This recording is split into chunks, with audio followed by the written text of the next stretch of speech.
Ma, what else can I do for you? I will call you when I need you. What is going on here? It's nothing, my love. We are just playing. The first thing Chimdima heard was laughter. Soft, careless, the kind of laughter that did not belong in the house at this hour. She stopped in the hallway, her bare feet cold against the marble floor. In her hands was a small basket from the market, fresh vegetables, still damp with water. The house was not supposed to be awake. Madame Kiru had left earlier, dressed beautifully, saying she was visiting a friend. But the laughter came again. Then music. Old high-life music, playing low, like a secret that believed it was safe. Chimdima moved quietly. She had spent years learning how to move without sound, how to exist without being noticed. She reached the edge of the sunroom and paused. Through the half-open glass door, she saw them. Madame Kiru was not alone. She was standing too close to another man. A man who was not her husband. His hands rested where they should not. Ikira's head was thrown back, her face alive in a way Chimdima had never seen. No fake smile. No polite laughter. This was real. Chimdima did not gasp. She did not scream. She did not drop the basket. She simply watched. Every movement. Every touch. Every second. In that moment, something shifted. Not in the room but inside Chimdima. Because when a servant sees what she is not meant to see, silence becomes dangerous. And knowledge becomes power. And from that moment on, this house would never be the same again. Before we go deeper into this silent war, take a moment to subscribe to this channel. Like this video if you enjoy deep, emotional stories. And comment below because this story will make you ask one question. What would you do if the person everyone ignores holds the darkest secret in the house now? Let the story begin. Chimdima existed in the house the same way the curtains did, always present, always clean, never acknowledged. In the mornings, she woke before the sun, before the birds, before the security gate made its first metal sound. Her footsteps were soft, trained by years of being told not to disturb anyone. She wiped surfaces that were already shining. She arranged cushions that no one had sat on. She polished silver trays that would only be used once, then ignored again. When Madame Kiru walked past her, Chimdima stepped aside, not because she was told to, because she understood the rules. Kiru would glide through the living room, phone pressed to her ear, perfume floating behind her like a promise. She never said good morning. At best, she nodded. At worst, she spoke over Chimdima's head, as if speaking to the air. Chimdima, she would say sweetly. Without looking, make sure the curtains are changed. The light feels wrong today. Yes. Madam, Chimdima replied. Always yes, always calm, always invisible. Sometimes visitors came. Women with loud laughter and expensive shoes. They filled the house with noise and perfume and empty talk. Chimdima served drinks. She bent low. She smiled politely. One woman once asked, Nkiru, where did you find this one? She's very quiet. Nkiru laughed softly. Oh, she's been with us for years. Very good girl. She knows her place. The women nodded, satisfied. Chimdima stood still, holding the tray, her arms steady, her face blank. To them she was furniture, useful, silent, replaceable. Nkiru, the madam of the house, was once fire. There were old framed photos on the wall. Nkiru in bright costume, beads on her waist, ankles wrapped with bells, her body frozen mid-spin, powerful and proud. She had been a cultural dancer. Or maybe a fashion designer. No one was ever sure. Her past changed depending on who was asking. Now, she spent her days moving from one social gathering to another.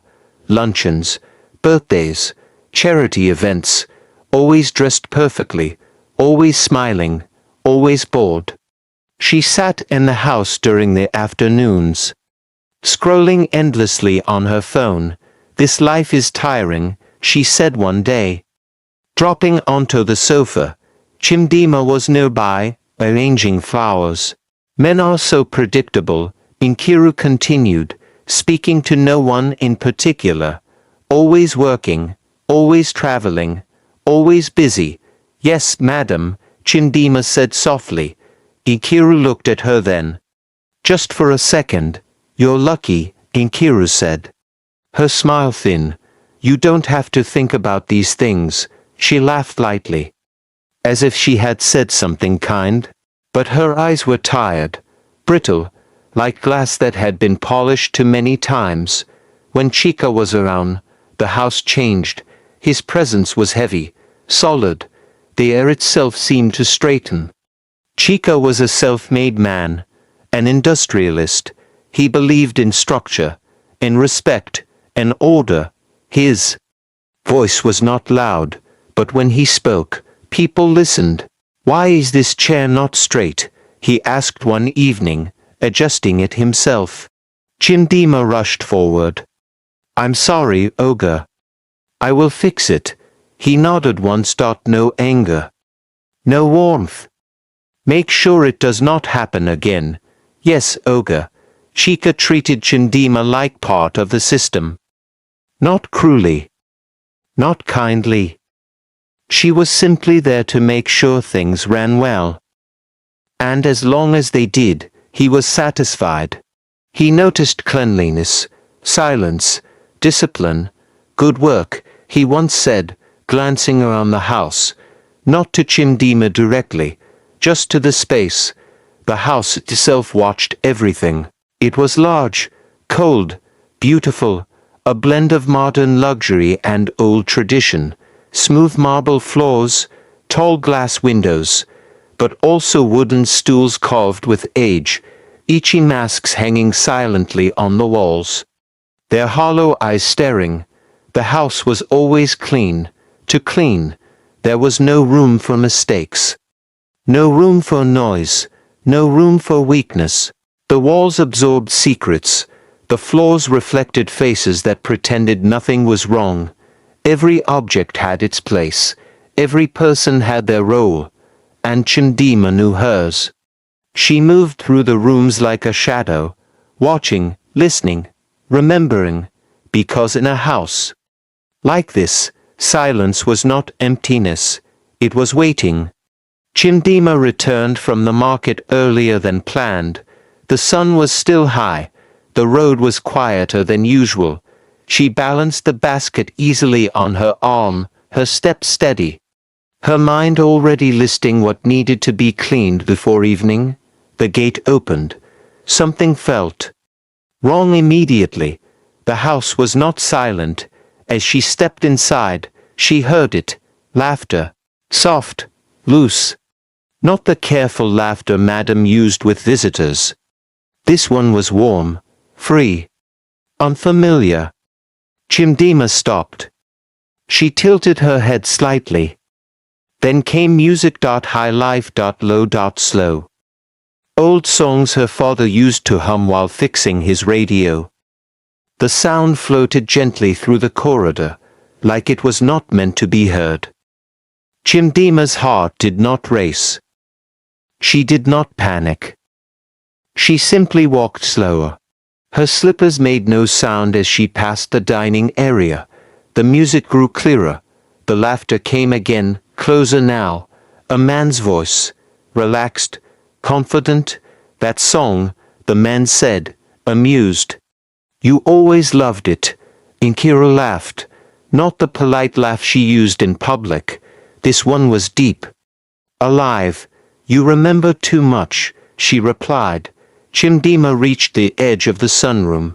The glass door was not fully closed. She paused and sighed. Sunlight spilled across the floor. The curtains were half drawn, and there they were, Madame Kiru, and another man. He was well dressed, casual, but expensive, the kind of man who belonged in galleries and quiet places. Ifini, the gallery owner. Chimdima had seen him once or twice before, always respectful, always smiling. Now, his hands rested lightly on Kiru's waist. They were dancing, slowly. Not rushed. Not playful. Close. Kiru's head rested briefly against his chest. Her eyes were closed. Her face was open. Unguarded. This was not the woman Chimdima knew. The sharp voice was gone. The false sweetness was gone. The boredom was gone. This Kiru was alive. Desperate. Hungry for something she had lost. Chica is always away, Kiru said quietly. Ifini smiled. You deserve to feel seen. She laughed again and turned, her wrapper brushing against his legs. The music played on. Chimdima watched. She did not blink. She noticed everything. The way Kiru's fingers trembled slightly as she rested them on his shoulder. The way Ifini leaned in, careful but sure. The way the gold bangle slid loosely on Kiru's wrist, catching the light. She noticed the time, the song, the day. Wednesday. She did not gasp. She did not cough. She did not step back. She stood there, unseen like the house itself. Her eyes absorbed every detail. The sound of their laughter. The rhythm of the music. The exact place where they stood. The glass door. The sunlight. This was not shock. This was information. After a while, Chimdima quietly turned away. She walked back down the corridor. Her steps were the same. Calm. Measured. She placed the basket gently on the kitchen counter. Her face did not change. But something inside her had shifted. And the house, once silent, now knew her secret too. The house returned to its normal silence later that afternoon. The music stopped. The laughter faded. Doors closed softly. Footsteps moved upstairs. Chimdima waited. She did not rush. She washed the vegetables slowly, arranged them neatly, and listened to the house settle back into its usual order. Then Madame Kiru came out of the sunroom. Her hair was slightly loose. Her dress had been recipe in a hurry. Her face still carried warmth, like a fire that had not fully gone out. Chimdima, she said, adjusting her blouse, make sure you clean the sunroom properly today. I don't want dust on the floor. Yes, madam, Chimdima replied. Kiru walked past her without looking back. She did not notice the gold bangle slipping from her wrist. It hit the marble floor softly, a small sound, easy to miss. Chimdima noticed. She saw it roll gently and stop near the leg of the sunroom table. The bangle caught the light. Thick, heavy, old gold. Not fashion jewelry, a family heirloom. Chimdima stood still for a moment. The house was quiet again. She bent down slowly and picked it up. It was warm. She turned it in her palm and saw the tiny markings inside, hand-carved, the kind of markings passed from mother to daughter. The kind of thing you never remove. She looked toward the hallway. No one was watching. She slipped the bangle into the pocket of her skirt. Later that night, when the house slept, Chimdima sat on the edge of her narrow bed in the servants' quarters. The room was small. Clean. Plain. She reached under the bed and pulled out a small metal box. Scratched. Old. Locked. She opened it carefully. Inside were folded money, a worn Bible, and her aqua ochre, simple and white, folded with care. The cloth she kept for prayer. For dignity. She placed the gold bangle gently inside, next to the aqua ochre. She closed the box. She did not smile. She lay back and stared at the ceiling. Her mind began to move. Wednesday, high life music. Sunroom, early afternoon. She replayed the scene slowly. Like a film, every movement, every word. She remembered dates. She remembered sudden happiness. Sudden anger, sudden lies. This was not anger. This was clarity. This is no longer just a job, Chindima whispered. Her voice was calm. A plan formed. Not loud, not rushed, cold, deliberate. Outside. The house stood quiet and perfect. Inside, something had already begun. Night had fully covered the house. The kind of night that made every sound louder and every thought heavier. The corridor lights were dim. The walls stood still, listening. Chindima walked toward Madame Kiru's room with steady steps. She was not angry. She was not shaking. Her face was calm. Almost blank. She stopped at the door and knocked once. Soft, controlled. Inside, Nkiru stiffened. She had just placed her phone on the bedside table. Her heart skipped. Yes, she called, forcing confidence into her voice. It is Chindima, madam, came the reply. There was a short pause. Then the door opened slightly. Nkiru frowned. What is it? Why are you disturbing me at this time? Chindima did not bow. She did not look down. She looked straight ahead. Madam, I need to talk to you, now. Something in her tone made Kiru step aside. Come in, she said. Uneasy. Chindima entered and closed the door gently behind her. The room smelled of perfume and expensive cream. The bed was neatly made. Nkiru crossed her arms. Speak, she said. What is this about? Chindima took one step forward. Madam, she said slowly. I saw everything you did with Ifini. The words landed heavily. Nkiru's face went pale. What are you saying? She asked quickly. You are confused. I am not confused, Chindima replied. The sunroom. The high life music. Wednesday afternoon. You were dancing with him. Nkiru's lips trembled. You should not have been there. I returned. Early from the market, Chindima said calmly. Silence filled the room. Nkiru sat down slowly on the bed. You don't understand, she whispered. It was a mistake. Chindima's voice remained steady. I will tell Olga.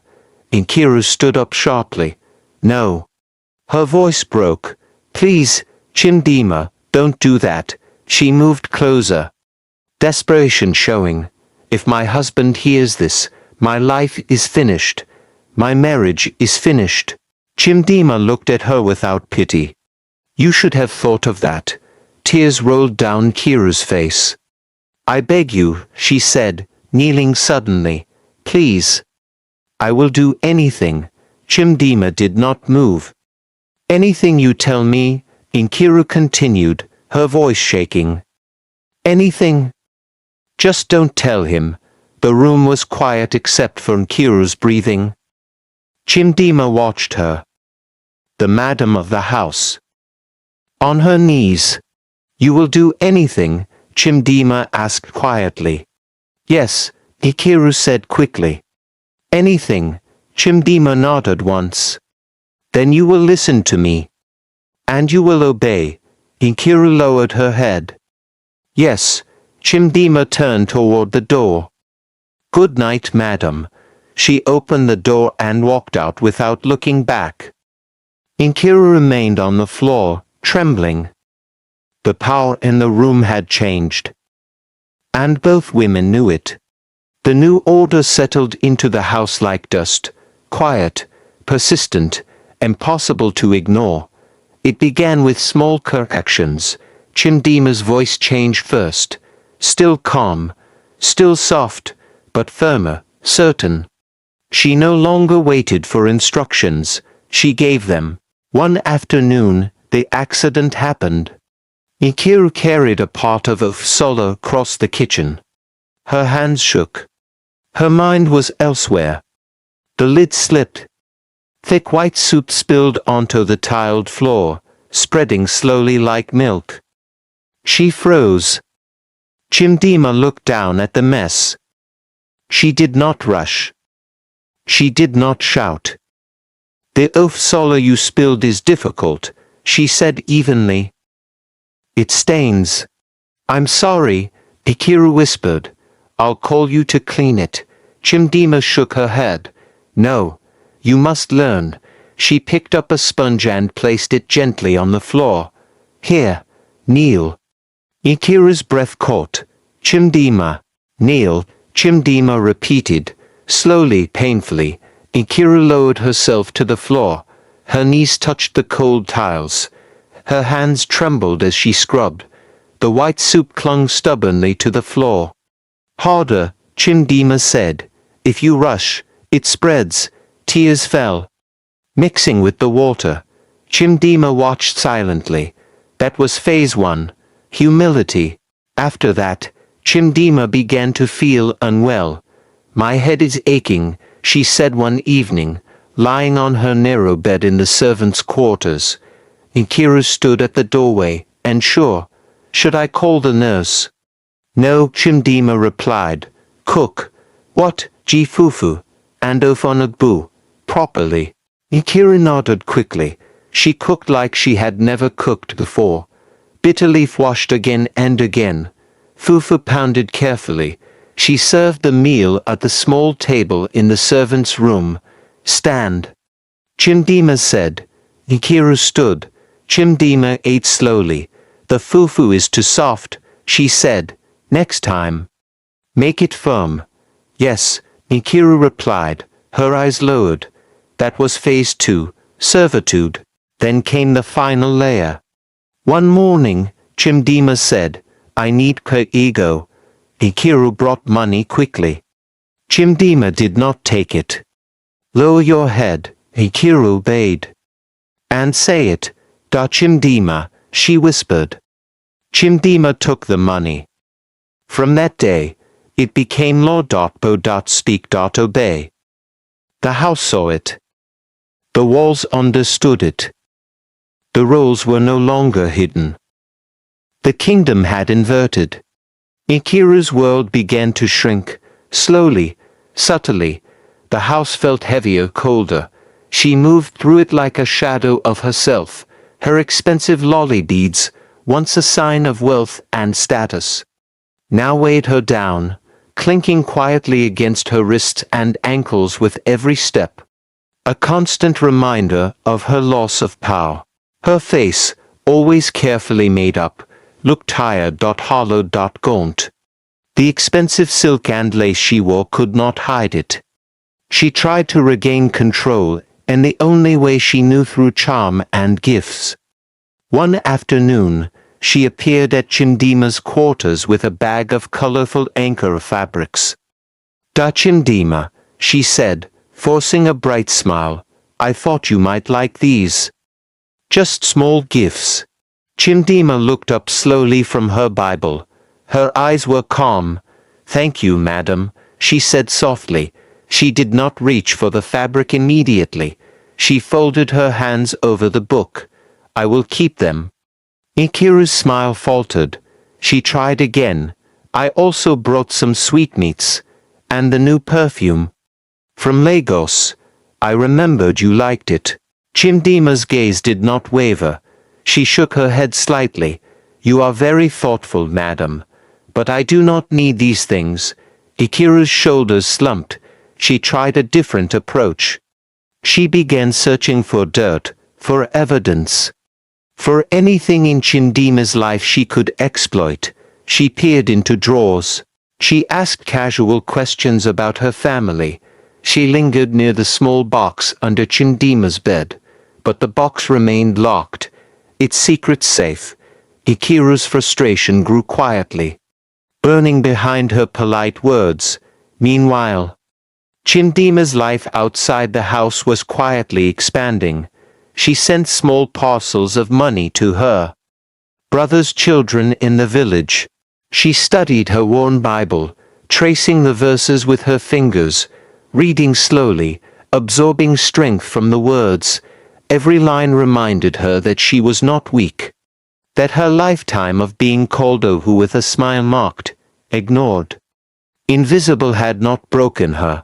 It had only sharpened her patience. In the kitchen, she hummed softly to herself while polishing the silver. She calculated the days, the hours, the little mistakes. She observed Nkiru's every movement, every hesitation. She noted the beads clinking, the forced smiles, the gifts she refused. Chimdima did not move in anger or haste. She moved like water, silent, persistent, unstoppable. One morning, Nkiru approached her again. "Da Chimdima," she said carefully, I thought perhaps I could help you with the garden. Just small things, if you allow." Chimdima looked up from the Bible. Her eyes were clear. "Thank you, madam. But I manage well on my own." Nkiru nodded, retreating slowly. She did not speak again. She no longer tried to interfere. She no longer tried to please.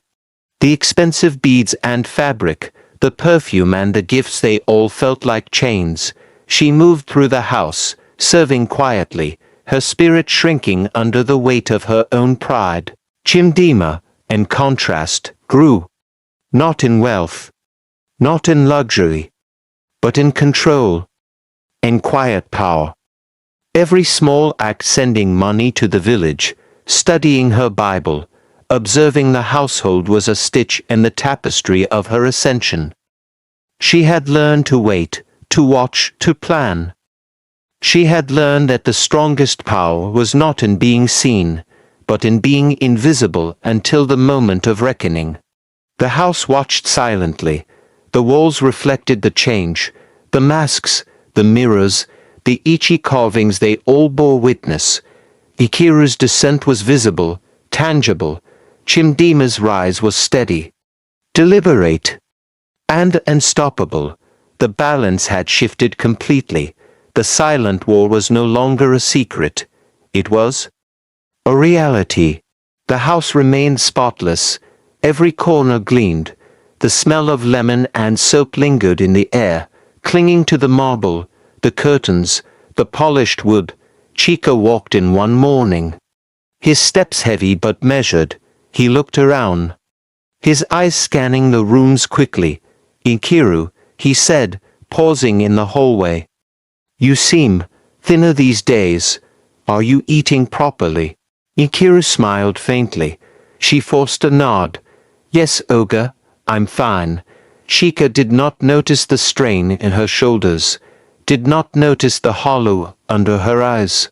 He did not see the beads that weighed her down. He did not see the way her hands trembled slightly when arranging the flowers or folding the napkins. He turned to Chimdima. "And you, Chimdima, the house always smells so clean. Always tidy. I can never find a spot of dust." "Good work." Chimdima inclined her head slightly. "Thank you, Oga." Her eyes, calm and unreadable, met his for a brief moment.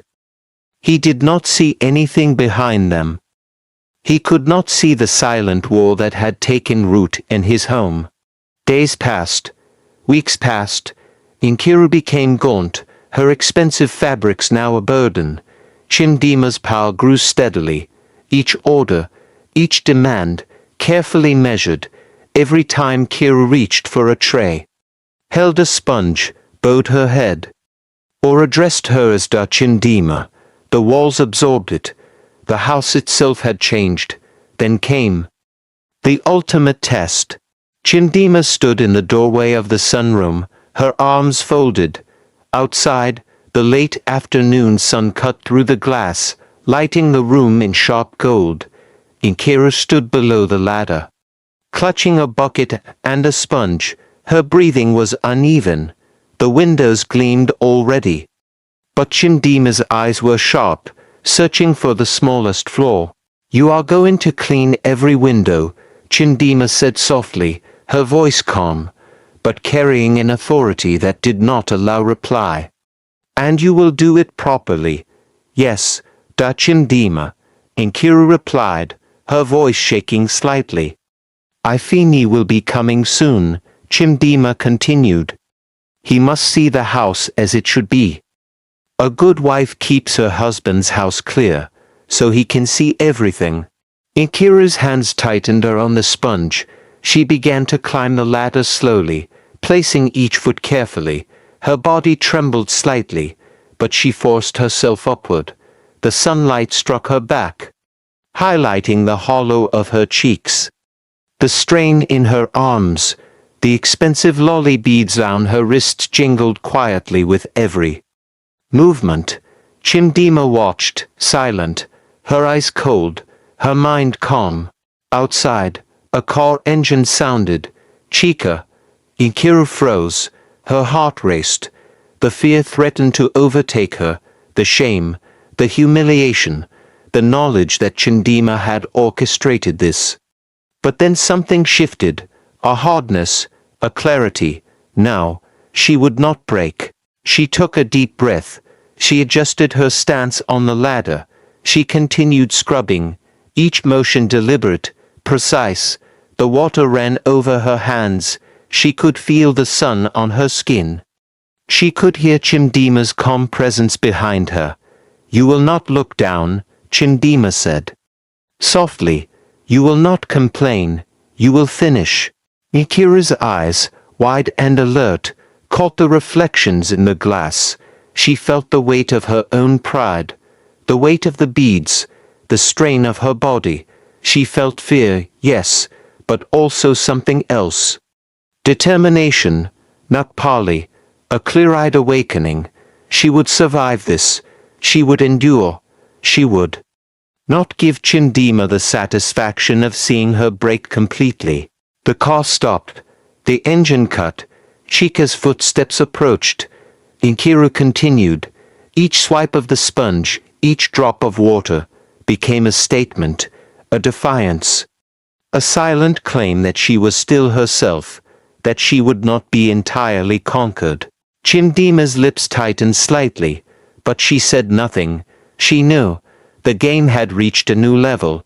Nkiru's fear had transformed into resolve. The war was far from over. But one thing was clear. Nkiru would not be invisible anymore. Night had deepened over the house. The walls seemed to lean in, listening.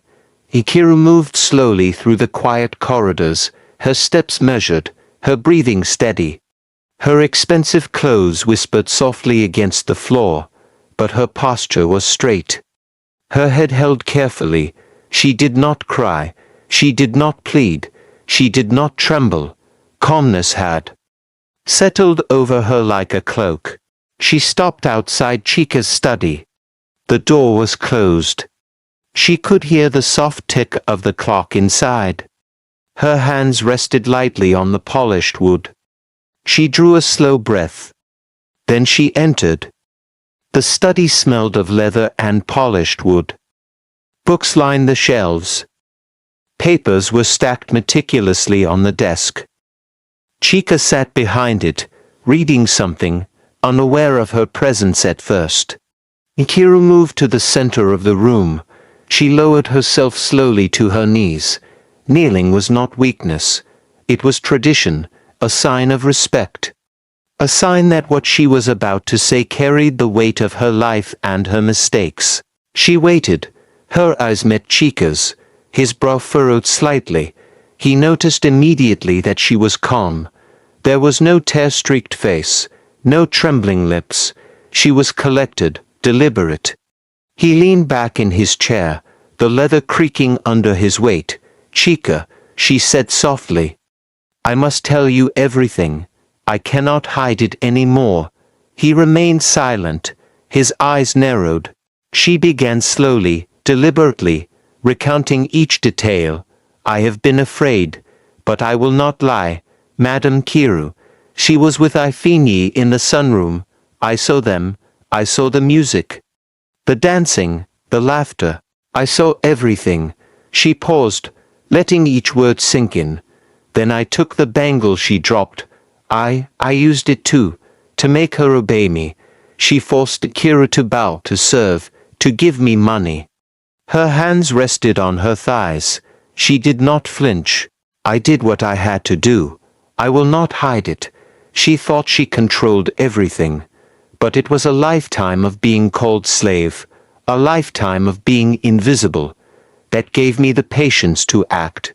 Chica's hand tightened on the edge of his desk. His voice, when it came, was low, sharp, full of fury. His words cut through the room like a blade. You betrayed me. In my own house. You let my servant see this. Ikiru kept her gaze lowered, her posture firm. Yes, Chica, she said quietly. She looked up for a fraction of a second. Yes, Chica. But she has not broken me. Not anymore. The room was silent. Chica's eyes burned with rage. His fingers clenched. Every fiber of his body spoke of the order and control he valued, now violated. But he saw her honesty raw. Unflinching. He saw the courage it took for her to kneel, calm, and speak the truth. He did not forgive. Forgiveness was impossible in this moment. There was a weight to the betrayal that could not be erased. But he also understood a necessary reality. The stranger who had intruded into their home, Chindima, must leave. The power she had seized was temporary. The chaos she had sown could not remain. Chica's voice softened slightly, still low, still controlled. Like a judge measuring the sentence carefully. She leaves. Tonight. This ends here. Ikiru nodded, still kneeling. She understood. She had done what she could. She had endured humiliation, orchestrated obedience, and still, she remained herself. The silent war had revealed truth. But it also revealed limits. Some lines could not be crossed. Some power could only be borrowed. Never kept. The night held its breath. The study was quiet again. The papers, the books, the polished leather all seemed to acknowledge the moment. Outside, the house was still, the walls bearing witness. Ikiru rose slowly from her knees, her spine straight. Her eyes clear. She had spoken the truth. She had survived, and in that survival, she reclaimed a measure of her dignity. The morning sun spilled into the house like gold. The marble floors gleamed under its light. Curtains swayed gently with the breeze, and the scent of the polished wood and soap lingered in every room. Chindima appeared at the top of the staircase, one of Kiru's headscarves wrapped around her head, slightly crooked but worn with a strange authority. Her posture was firm. Her voice cut through the quiet house, loud and commanding. Madam Kiru, this place needs cleaning. Come now. The words echoed against the walls. For a moment, it felt as if the house itself had paused. Ikiru peered at the top of the stairs, calm, not in her house clothes, not kneeling, not bowing, not trembling. She wore the full, Reginald Ishiagu wrapper set, the lion head pattern rich, commanding, regal. Her presence filled the room. She descended slowly, deliberately, each step measured. Every fold of her wrapper moving with grace and strength. Chica stood by the side, leaning slightly against the polished banister, his eyes steady. He watched the two women with a quiet authority, observing the tension, the history. The power that had shifted and now shifted back. Chindima's confidence wavered as she noticed the dignity and composure of Kiru, the arrogance she had carried, the control she had wielded, now seemed fragile. Chindima opened her mouth, but no words came. Her plan, her control, Her temporary kingdom, all of it hung in the balance and then slipped away like sand through fingers. Chimdima froze. The weight of the words struck her before she even realized it. "Your work here is finished," he repeated in English for clarity. Ikira's eyes locked on Chimdima. There was no anger, no pleading, only quiet triumph. Her voice, calm but piercing, spoke clearly. "You forgot that seeing is not power. You are seen now. You are fired." Chimdima's lips trembled. Her face, once so confident, now betrayed the shock of defeat. She tried to muster authority, to argue, to reclaim some semblance of control. But Chika's next words ended everything. "You have nothing. You are a visitor. Leave my house within the hour, or I will call the police and show them the records of your extortion." The silence that followed was heavy. The walls of the mansion seemed to lean in, witnessing the final unraveling. Chimdima's eyes flicked from Kiru's calm, commanding stance to Chika's unwavering gaze. She understood. She had been given power like a loan, borrowed from fear and patience, and now the debt was called. Slowly, almost reluctantly, Chimdima began to pack her bag. The headscarf on her head felt foreign. Her hands shook as she folded her few belongings. She placed the gold bangle and the other small tokens she had taken on the bed, her fingers lingering over them for a moment, as if touching them could restore something lost. But the realization came sharply. It was gone. Her power, her control, her illusions of mastery. All of it stripped away. She stepped toward the door, the bag in her hand, her head lowered. Inkira and Chika watched silently. The house, spotless and imposing, no longer belonged to Chimdima. Every step she took toward the threshold was a step away from a kingdom she had built in secret, now dismantled by truth and authority. Outside, the sunlight was harsh and clear. The street awaited her, the world beyond the gates a reminder that her empire had always been temporary. Chimdima paused, one hand on the doorknob. She looked back once, a fleeting glance at Kiru, at Chika, at the house she had tried to command. Then finally, she turned and left. The door closed softly behind her. Silence returned. The house exhaled. Ikiru adjusted her wrapper, straightened her posture, and stepped toward Chika. He offered a small nod. Together, they stood, united. The household whole again. The war was over. The lesson had been delivered. Power had been reclaimed. Chika leaned back slightly in his chair. His hands rested lightly on the arms of the seat. "We will speak," he said finally, his voice calm, steady, weighted with the authority that had always guided him. "We will speak about you and I, but first," he paused, letting the words settle between them, "we will clean this house ourselves." Ikira's lips curved into a small, resolute smile. She nodded once, sharply. "Yes," she said. She rose and picked up a cloth from the side table. It was a simple thing, soft and worn from constant use. She held it firmly, not as a maid obeying orders, not as a servant performing duty, but as a woman reclaiming her space. Every movement was deliberate, measured. Every fold of her wrapper, every sweep of the cloth over the polished surfaces, spoke of dignity, control, and resolve. Chika rose beside her. He picked up another cloth, his movements careful, but with the strength and precision of a man accustomed to order. Together, they began to clean the house, slowly, deliberately, without rush, without resentment. The wooden bowl between them remained, a silent witness. Its presence reminded them of the past. The betrayal, the war that had been fought in whispers and shadows.